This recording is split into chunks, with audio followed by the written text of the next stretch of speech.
Hi guys, welcome to week 4 of the Scrap Buster Sew Along.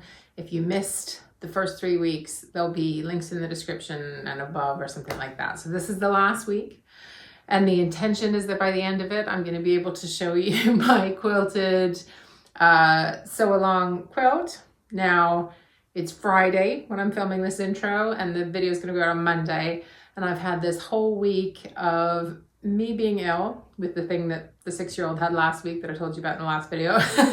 And then the 4-year-old, after I got better, the 4-year-old being ill, and he's still a little bit not quite there yet, but he's having a cuddle with his dad right now. And in the course of the week, so from Monday to Friday, all I've managed to do so far is I've got the backing loaded on the Moxie. I've got the quilt top pinned at the end, and I haven't basted anything yet. And then I've pieced a whole bunch of leftover bits of batting so that it's big enough to be my batting for this Scrap Buster quilt. I thought scrappy batting as well. If you've not seen my video about how to do that, I'll link that in the description as well. But so the plan is to try and get myself set up. I've got a little bit of time this afternoon to dust the machine. I found that I need to dust wheels and things if I haven't used it for a couple of weeks or something to make sure everything runs smoothly, and then get myself all threaded and decide what I'm gonna do for the quilting because I haven't had time to even think about that. So we're gonna be winging it a bit. But the rest of the plan for the video is I'm gonna have a really fun chat with Tom, the Colourblind quilter, about how to quilt the sew along quilt with a walking foot on your domestic machine. And then I've got some other photos from other sew along participants, which I think is the best part for a lot of you. So those will be included.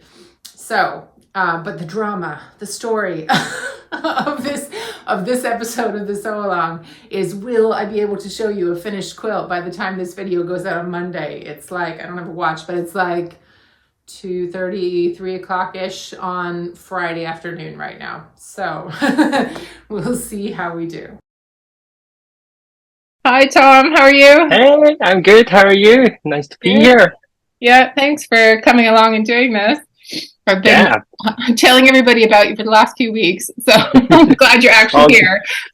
Yeah, I am real. But yeah, I've been looking forward to this all day. Cool. Can you say a bit about, because there was a particular set of videos in your channel that made me want to ask you about this. So can you just, for anyone who hasn't seen it, just introduce that? Sure. So the series is called This Is How You Quote It. And the reason that I started doing it was because I did a load of pattern tests in 2021. And they all had that quote as desired at the end. And as soon as I see that, I was like, well, I don't know.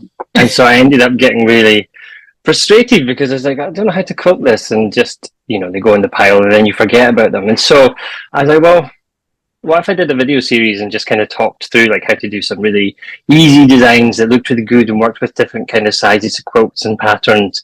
And it might help me to get my stuff finished. Yeah. Which it hasn't yet, but I'm working on it. There's always time. Yeah, I'll get there. So that was where the series came from. And then from there, somebody said to me, you should turn this into a book. And I was like, oh, okay, that would be quite exciting. So kind of working on it as a book with kind of other ideas for other designs and borders and stuff. So yeah, it's kind of grown arms and legs, but the core idea behind it is to give you some ideas on how to get your quotes finished.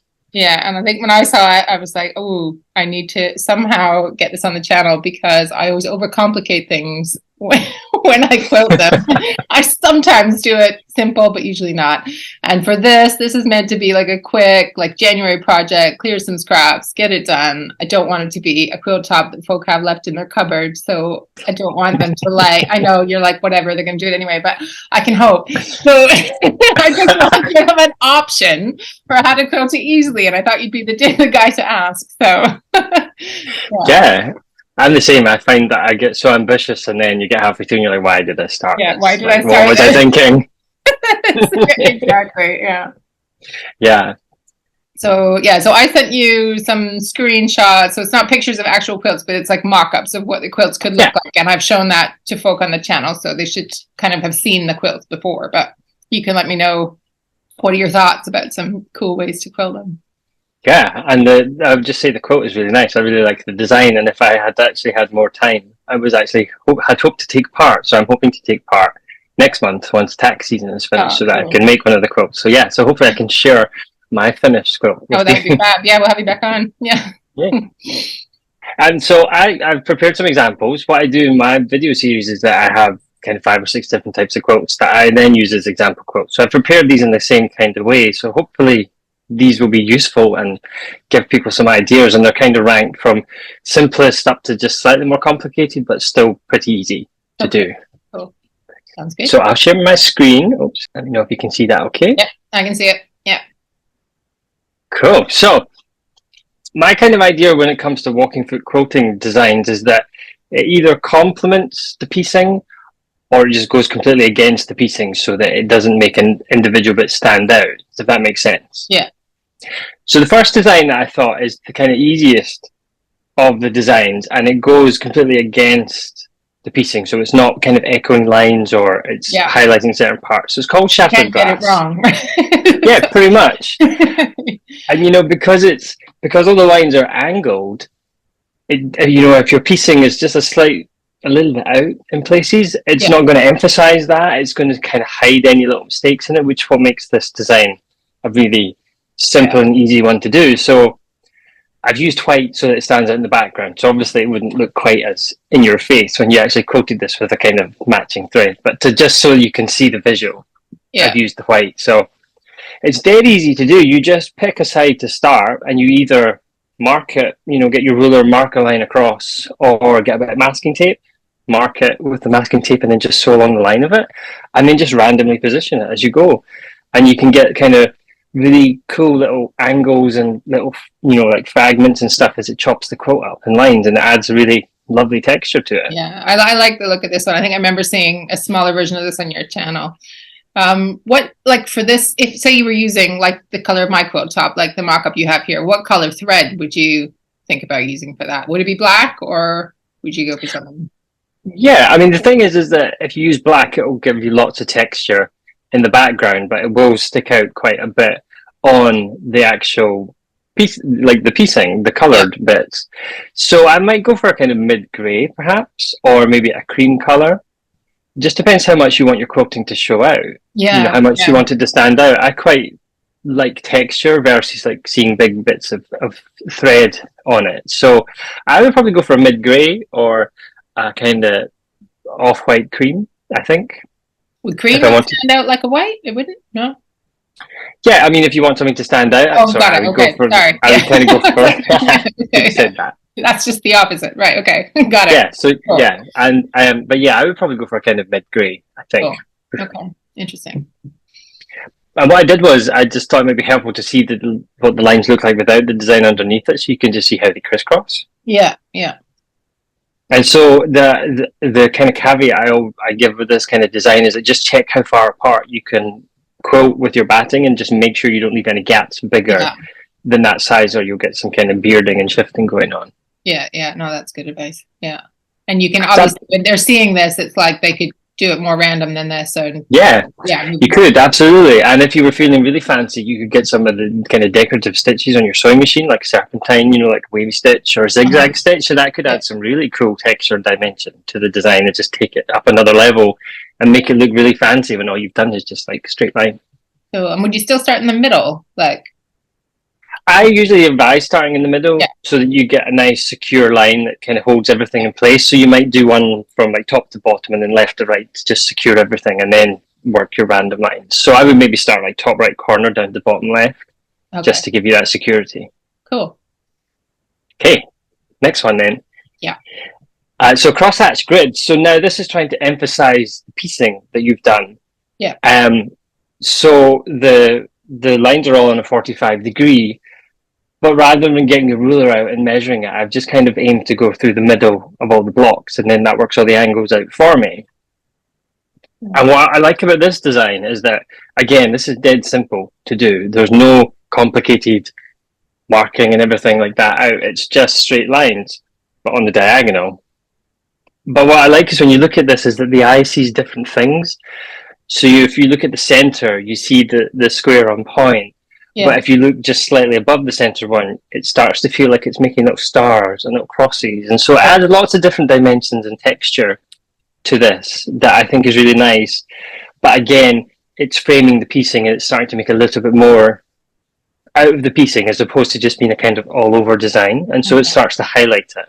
Yeah, I mean, I think it looks really nice. My question would be, if you are sort of a little bit new and like your points don't always match and things like that, you can have a problem with this kind of design. Or you might find that your kind of line is a little bit squint as it goes across, and so just, I mean, like I've had quotes that do that, you're off by like quarter of an inch, so I just kind of gently adjust the line across, and just, it's meant to be like that. It's a design feature, Cool.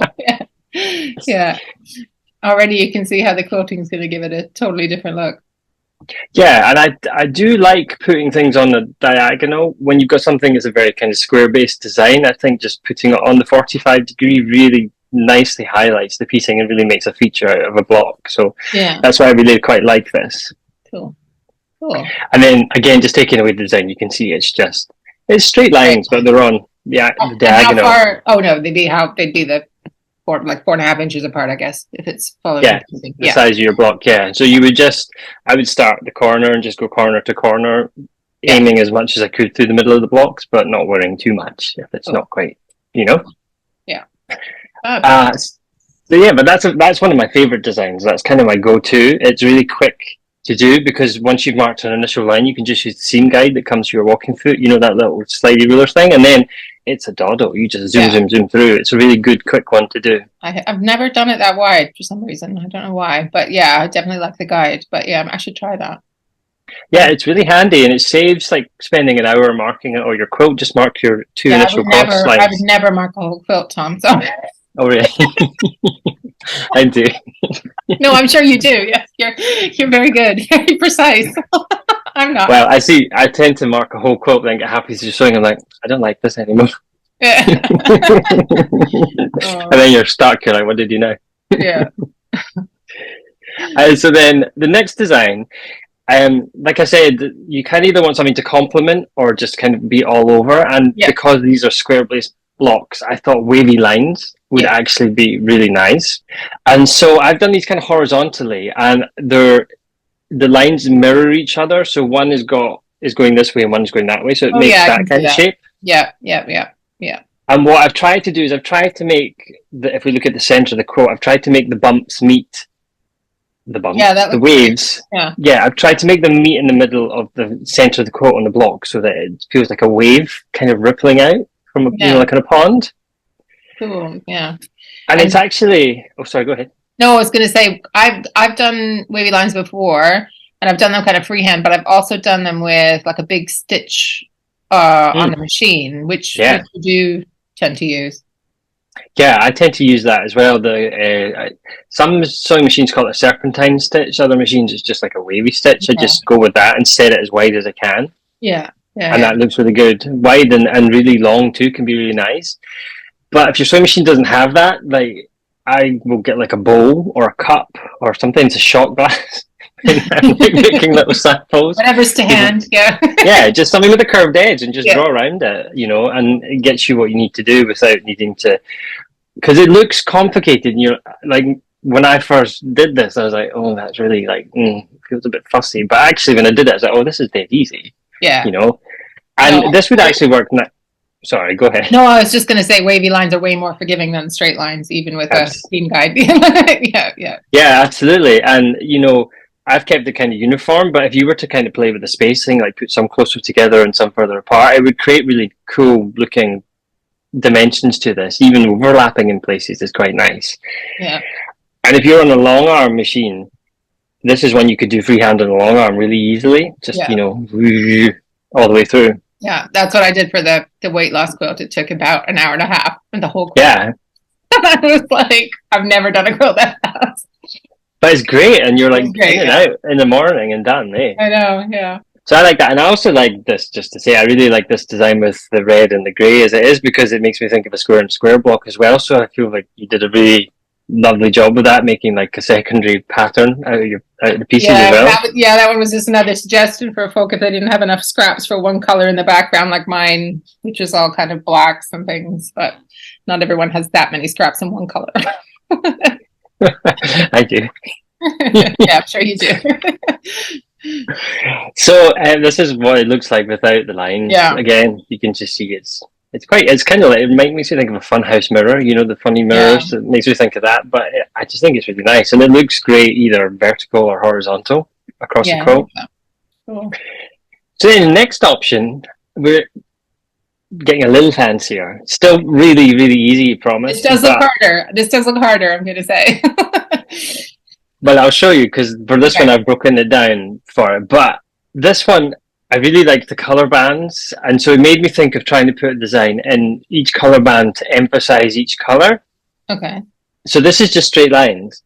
Okay, this is just a zigzag line, that, you know, like a zigzag like that, and then a zigzag in the opposite direction, and then they just overlap. Okay.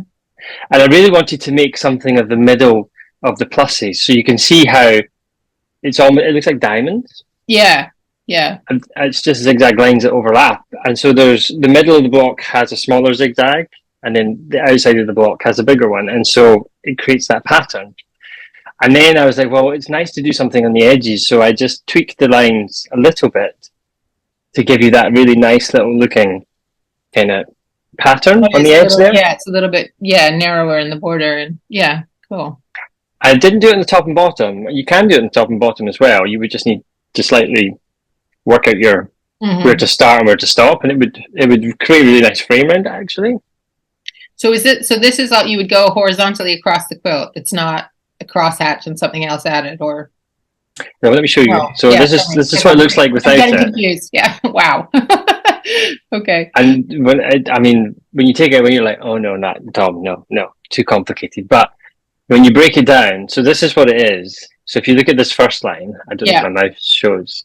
It's just a zigzag. So do a zigzag one way and then start it in the other direction, and you get this. And then take two of them and just overlap them, and you get that. And are you using the points on the block to know where to start and stop the zig and the zag kind of thing? Yeah. Does my mouse cursor show on the screen? I can see it. Yeah, oh, cool. Mm-hmm. So I've done it so that the zig comes within that line. Okay. So it runs along the top of your colour band, and then the other one comes to the bottom of the colour band. Yeah. Okay. So and then the one mark a point there, or just remember, or whatever. Yeah. Cool. Yeah, and you don't even need to like measure. You can just eyeball it. This is just eyeball to the center of the quilt. So if your piecing is slightly off, it doesn't matter. You know, and just get your zigs across the color block, and it works really nicely. Yeah, no, that's cool. Looks complicated, but isn't really. And that's what I really like, though, is that it looks complicated, but it's not really. It's just straight lines. Yeah. You know, and I think everybody can manage straight lines. You know, especially when they're shorter. Like, I think for some people, this might be even a bit easier than doing like the crosshatch, unless you were going to mark the whole thing. That can be challenging as well. So if you're like, I only need to go this far straight, you could even use a ruler or something. Yeah, you could. Yeah, because that's one of the questions I get asked quite a lot on my series is like, how do I mark this when my ruler's only like 20 inches? And like, so you have to kind of start to configure this thing to do it. But this, you could get away with this with like a 12-inch ruler without any problem. And so that's much more accessible for a beginner that's not really comfortable with a big long ruler and marking and stuff. Yeah. Cool. And I think this is one of the ones where I would perhaps change thread color as I went through each color band, pick something that really complements the color band. So get a really good contrast, or just creates texture. So like on the top band, it's grey, isn't it? Yeah. Kind of a teal blue, but I see where you're getting grey, but yeah, that's okay. So I would pick a thread that matched that background so that it created texture through it, and I would maybe put yellow in the middle so that it created texture and it kind of melts into it. Yeah, no, I can see that. Yeah. And a variegated thread would look cool as well on this. Yeah, or just you don't have to worry about having several spools in the same color. Just use up what you've got that matches what you have. Yeah. Yeah, and that works for your scrap theme. It's like, use what you got, you know. So if you got half a bobbin of this and a spool, go with it. And then, you know, use another half a bobbin. No, I like that. Yeah, no, this looked really complicated when you first put it up, but I'm warming to it. It's looking much easier now. I showed it to my friend and she's like, this is for beginners, right? I was like, oh, yeah. Honest. Promise, yeah. Cool. And so then this is kind of the fanciest one. Wow. Yeah. And I picked this one because I loved the border that you did in it. I love that kind of piano key, I think it's called, border. Yeah, it's just the same size as all the other squares, but yeah, it's the same idea. As I think piano keys are like thin rectangles, but that was the look I was going for. Yeah. Yeah, I really love the border. I also really like the colors as well. And this one too. That's probably my favorite to tell you. Oh, cool. So this is using this is just overlapping squares. Okay. So it's the same idea as the other one. It looks really complicated, but it's actually not. It's just squares. And so the reason I've done it like this is because I love, if you look at the center block, I love how it creates the square on point, which really highlights the center of the plus. Yeah. That's cool. But then it creates in between, it's kind of hard to see. I kind of struggled a little bit to get the lines to show in places here, so I apologize if it's not as clear. No, I can see it. It's almost a bit like Argyle-y, I'm going to say. Yeah. This bit here, it just, I really liked it when I did it. I was like, that really, it feels like it creates a feature between the blocks and it frames your piecing really nicely. No, that's cool. And then you can just see little elements of it in the border as well. Yeah. And again, I kept it because this was horizontal. I kind of kept the fancier bit left and right to try and feel like it framed the rows in, so that the quilt feels taller. If that makes sense. Okay. Cool. So let me take a look. This is actually easy.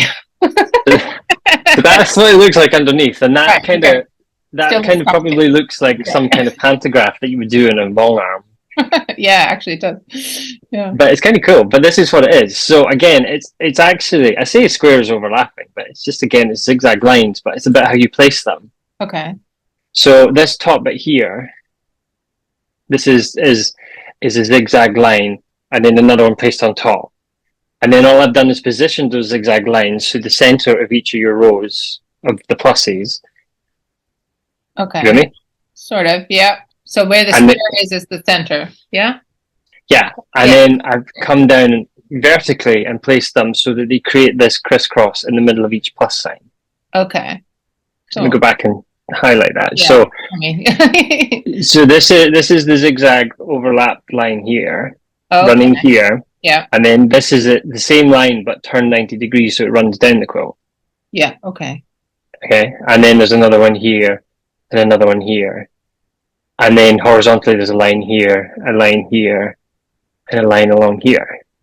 So how would you start with that? Would you do would you do all the horizontal and then all the vertical, or just in the middle and come out? Or? Well, I would want to secure my quilt first, so I would do the middle horizontal, then I would do the middle vertical. Okay. And then, for me, I like working from the middle out to the right, so I would work this next line here, then this next line here, and then I would turn it round and work the next line and the next line. Okay. Because that's how I feel comfortable quilting, and that's how I kind of manage this throat space that I have in my machine. So other people might feel more comfortable doing it in different ways. But I would do all the verticals and then do all the horizontals again, moving in the same direction. Yeah. Okay. Got it. Cool. And the reason I do that is because I like to get rid of if I have any pins, I like to get rid of them as quickly as possible so that you can quilt faster. You don't have to start and stop. So I secure middle like a plus through the middle. Yeah. And then I feel like it's secure enough to just flap through the rest without worrying about it coming apart. Yeah, that one. Plus as well. Oh, sorry. No, I'm so excited. It definitely looks more complicated, and I think it would take a little more thinking time, but it definitely looks cool. Yeah. Yeah, this is why it's the last one, because it is more complicated, but it's still just zigzags. No, I can see it now. Yeah, it just took me a little bit longer than the last one. I know. I mean, because I have this thing, and you're probably the same, that I see people's quilts on Instagram or Pinterest and stuff like that, and have this beautiful design. I'm like, oh, that's amazing. And then when you start to break it down, you're like, that's a pain in the ass. I don't want to do that. Yeah. I don't have 6 months to do some walking foot quilting.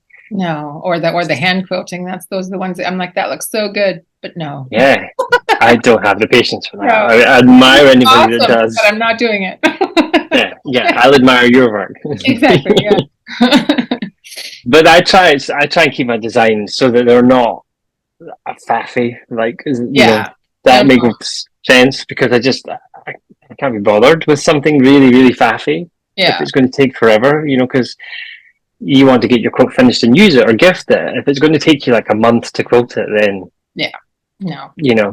But if someone saw that, like if you quilted it like this and you had it on Instagram, someone would be saying the same. They would think you'd used all sorts of either pantograph or rulers or something. Yeah, absolutely. And then you could turn and say, well, actually, it's just a zigzag line. Yeah, or just don't. Maybe what I need to do is I need to make this and then quilt it like this to show you how easy it is. Oh yeah, do it. No, that was great. Thank you. I think it's got me. I obviously haven't quilted mine yet. I'm going to do it on the long arm, but what are you going to do? I don't know yet. Will I steal one of Tom's ideas or will I do something else? I don't know yet. Yeah, we'll see. Yeah, but I want to do something relatively quick because I want to get it done this week coming. But yeah, so. But it looks great. I love your color choices as well on the one behind you. It's really nice. Yeah, I really wasn't sure about the purple. It's a bit like design wall is too small. But it's not quite as doesn't stand out as much. But anyway, yeah. Yeah, no, it's really nice. It's a lovely design, so I'm looking forward to making one. I won't hold my breath till you actually make it. I know you've got lots of projects on the go. Yeah. It's on the list. On the list. I'm honored to be on the list. There you go. Cool. So where can folk find you if they're not already on your radar? Yeah, so I'm on YouTube, the Colourblind Quilter, and it's UK Colour, so with a U. Or Instagram, same thing, the Colourblind Quilter, or my website is thecolorblindquilter.com. And I have lots of stuff on there, lots more stuff about all this kind of things as well. So if anybody's interested in seeing what else you can do with a walking foot. Oh yeah. If you haven't seen it, you should definitely check out that series that Tom has. It's how many videos is it? It's quite a few. There's 9 so far, and there's another 11 to come. So yeah, and you have a whole thing about making a little. Is it like a little booklet that you keep so that you can refer to the designs or something like that? Yeah, it's a little flip book of samples. So it's like 10-inch squares, and then you quote them with the design, and then when you're sitting down trying to quote as desired, you can kind of flick through the book and see what will work with what you're working with. Yeah. And because I don't know about you, but I find it hard to visualize, like when you're sitting with a quote, just like what's it going to look like when you've done the whole quote in something. Yeah. So I try to make an example quote. Like, the screenshots I just showed you, I tried to do that for all the quotes so that you can see, oh, well, that's what that would look like on a circle, like a curved piecing or a blocky block kind of thing. Yeah. So that you can start to visualize. The idea of practicing on a small scale so that if you hate it really quickly, or yes. And then you don't have to do it on a whole quilt if that's not the one for you, Yeah, there was one of the samples I made was like that. I drew it all out. I was like, this is going to look amazing. So the first time I was like, nope. Yeah. No chance. Yeah. Cool. Okay. Yeah. So you definitely have to check that out if you haven't seen that, and go see all of Tom's other fun videos as well. So thank you so much. So my chat with Tom was on Sunday. Then, as I said, me and my son got sick the rest of the week. So here we are back at Friday, dusting and prepping the machine. Is anybody yelling out at the screen yet? What is wrong with how this quilt is loaded so far? Okay, so you win if you said that the bar, and extra points if you know what the bar is called, at the back should be on top of the leader. So the leader is the white cloth that's holding the backing there, and you can kind of see there's 2 poles behind it, so it's attached to one pole, and then there's another pole. That pole is supposed to be on top of that leader, not underneath it. So I'm going to figure that out in a second, and then I'm going to have to do something about it. Basically, I could do one of 3 things. Here's me noticing it and going, oh no, the pole's in the wrong place. Anyway, so the 3 things I could do would be 1, unpin the whole thing. Not going to do that. 2, I could have taken the leader is attached to the top pole with Velcro. I could have just taken that off, repositioned it and put it back. That probably would have made more sense, but I didn't think of it at the time. So what I did was take that pole all the way out, and then I had to put it back in. So, and I wish I could say this is the first and only time I've made this mistake, but it's not. I've done it several times. But now that I've stopped to think about it for a second, next time I'll probably just take the leader off using the Velcro and then put the pole back on. Anyway, we live and learn.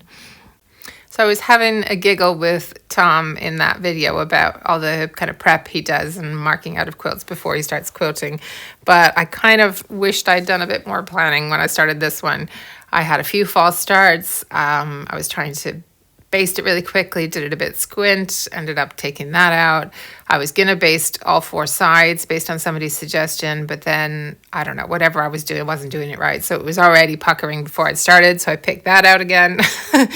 And then I also had an initial vague plan of doing sort of a textured background. So the black was going to be like plus signs, but not as like they weren't gonna have to be completely straight lines kind of. So it was almost gonna be plus sign pebbles or something like that.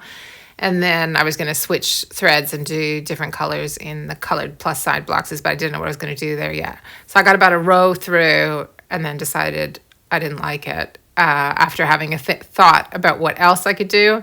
And I couldn't get that thought out of my head. And so rather than continue with it, I did spend about an hour and a half, 2 hours unpicking that first row of stitching, which I know is ridiculous. And like, but, but I just figured it would probably be faster to do this new plan if I cut my losses and unpicked. So that's what I decided to do. Okay. Wee, whoa, whoa. The 3 went in. I think I'd have a better view from the other side. I'm trying to get... Ow! I'm trying to get a perfect view. Oh. And I want a picture. No, I'm not. I'm taking a video. Mommy, your hair's kind of in the way. Right. Okay. Okay, no leaning on it. What did I say, dude?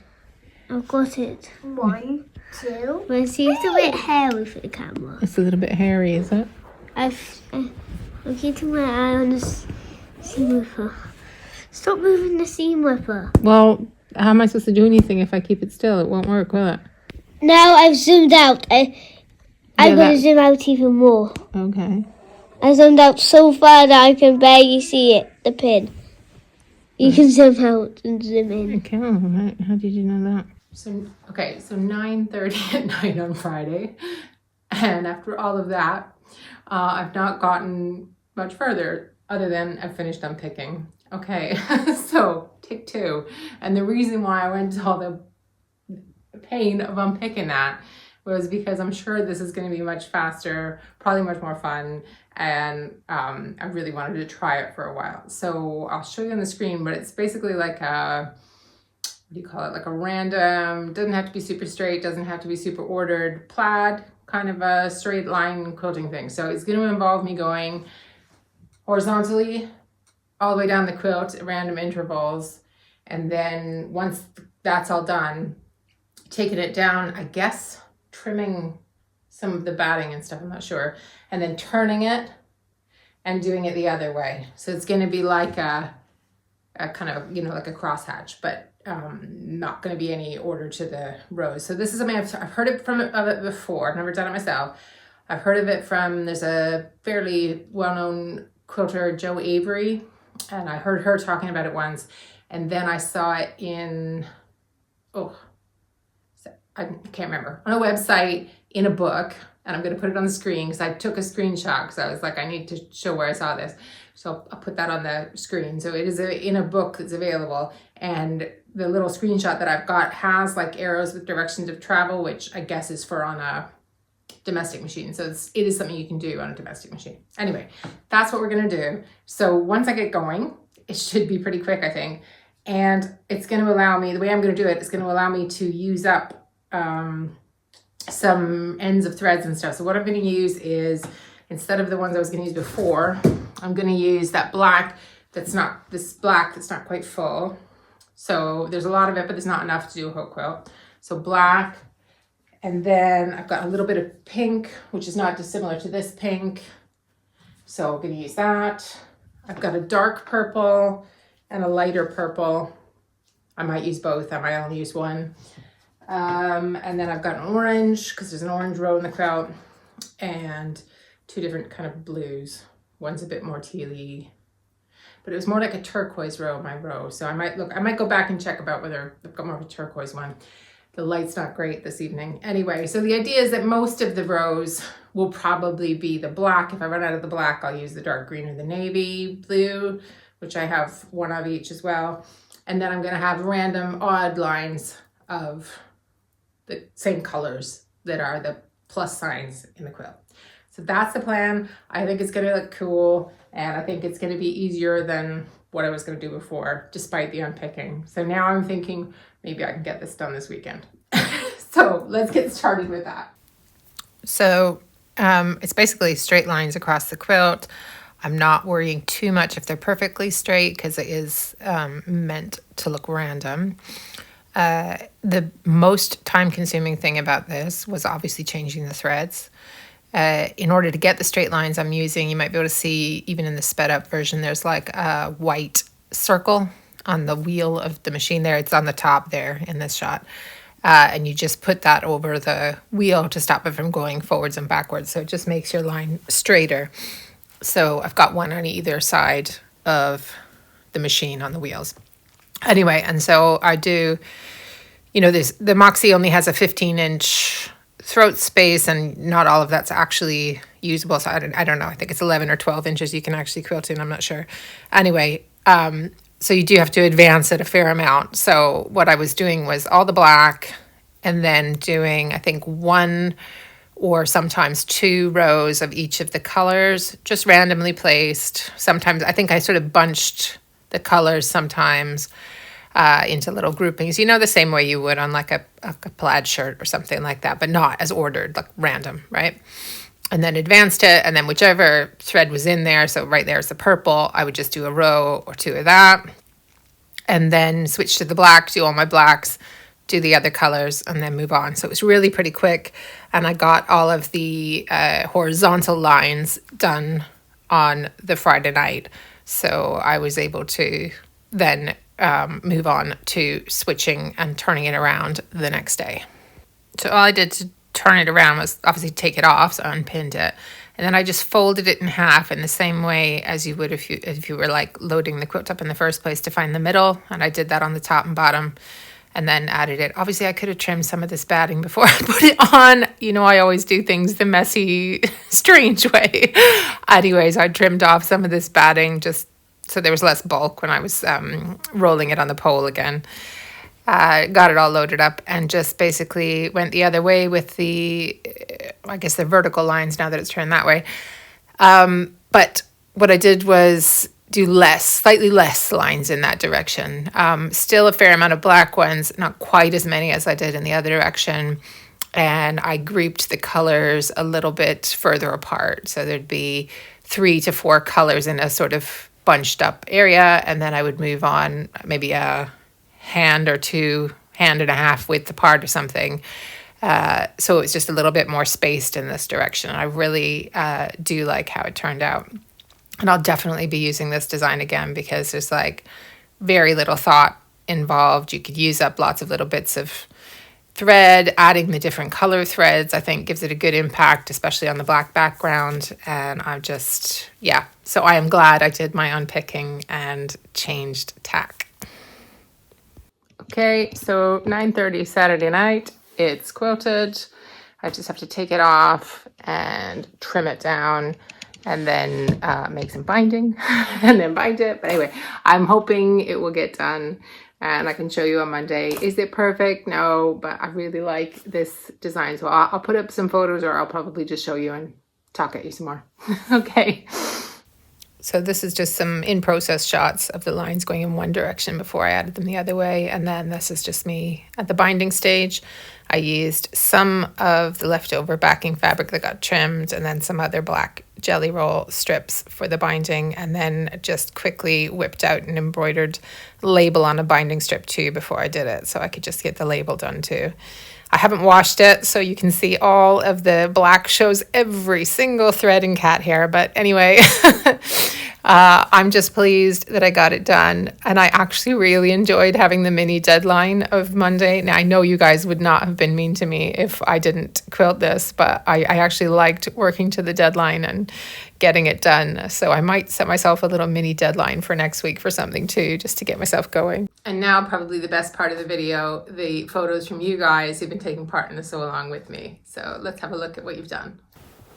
Thank you to all of you who've been sending in your progress shots. I love how different everything looks. Everybody's scraps are so different. It's so much fun. As with the last time, if there's an @ symbol, that's the person's Instagram handle, and I'm sure you can go and find them there. Otherwise, I would have got the photo from an email or Facebook or something like that. And again, apologies if somehow I have missed you out. It's not because I didn't like your quilt, because I love all of these. They're so cool. Do you remember that red and white improv version that I was working on with the sew along tester blocks, the red and white ones? Yeah. So I have actually made some progress on that. I just sort of started adding to it. Didn't want to spend too long on it, so there wasn't a whole lot of thinking time involved in this. And I've got it to about 58 by 70 inches. So kind of a good size for a picnic quilt, which is probably what it'll be really. I might add some more around the edges. I have some other long strips of like the red and the white and the denim scraps that came from the rest of piecing this, but they might end up in the back of it. I don't know. But after me going on and on about let's not make new quilt tops to just leave unquilted, I'm going to have to leave this one for a bit because I've got a few other projects I have to get on with, including gifts and things that have more of a time focus than this one. So I'm going to have another quilt top in the pile of things to be quilted. Whoops. Oh, well. Thank you guys so much for making my first sew along on scrap fabric glove so much fun.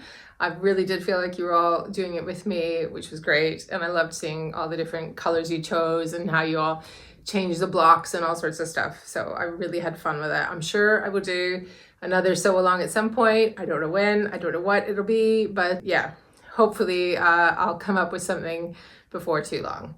So thanks so much for sewing along with me if you were doing that, or just watching the journey if that was what you were doing. All of it's much appreciated. So thanks so much for spending time with me, and I'll hope to see you next time. Bye.